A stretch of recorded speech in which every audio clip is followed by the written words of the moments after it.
السلام علیکم ورحمۃ اللہ وبرکاتہ۔ آج میں اپنے اس چینل میں آپ لوگوں کو میت کو غسل اور کفن دینے کا طریقہ بتلانے والی ہوں۔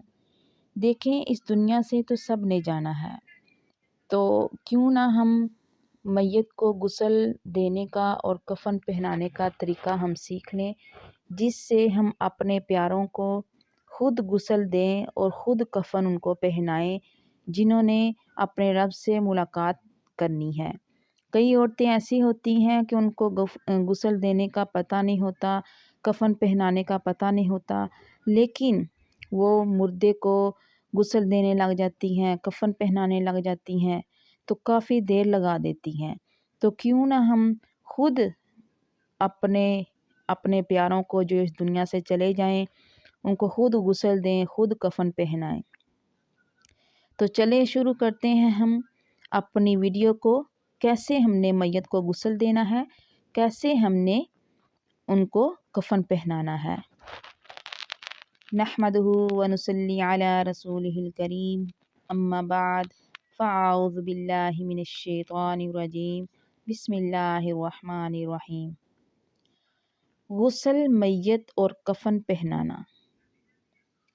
مسلمان فوت ہو جائے تو اسے غسل دینا ضروری ہے، خواہ وہ بالغ ہو یا نابالغ، عورت ہو یا مرد۔ اس کا جسم مکمل طور پر محفوظ ہو یا جسم کا کچھ حصہ، البتہ میدان جنگ میں شہید ہونے والے کو غسل نہیں دیا جائے گا۔ غسل کے لیے کن اشیاء کی ہمیں ضرورت ہوگی؟ غسل کے لیے اشیاء: پاک صاف پانی، ضرورت کے مطابق وہ نیم گرم پانی ہو، صابن، شیمپو، یعنی ان میں سے کوئی ایک ہو جائے۔ نمبر 3، بیری کے پتے۔ نمبر 4، کافور۔ نمبر 5، روئی کا ایک بنڈل، کپڑے کے چھوٹے چھوٹے ٹکڑے ہو جائیں یا روئی کا ایک بنڈل ہو جائے۔ چند جوڑے کپڑے کے دستانے۔ 3 گہرے رنگ کی پھولدار موٹی چادریں۔ عورت کے کفن کے اجزاء، یعنی کہ عورت کے 5 کپڑے ہوتے ہیں، تو وہ کون کون سے ہوں گے؟ نمبر 1، بڑی چادر۔ نمبر 2، ان سلی قمیض۔ نمبر 3، تہبند۔ نمبر 4، سینہ بند۔ نمبر 5، سر کا رومال۔ یہ ہو گئے عورت کے کپڑے۔ اب مرد کے کپڑے کون سے ہیں؟ مرد کے کون سے اجزاء ہیں؟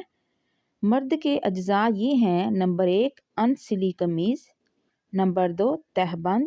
نمبر 3، لفافہ۔ اب نہلانے کے لیے ہمیں کتنے افراد کی ضرورت ہوگی؟ تو 2 افراد غسل دینے کے لیے، 1 فرد مددگار کے طور پر، یعنی پانی وغیرہ وہ ڈالنے کے طور پر یا اور کوئی ضرورت پڑ سکتی ہے، 1 فرد بوقت ضرورت کچھ لینے دینے کے لیے۔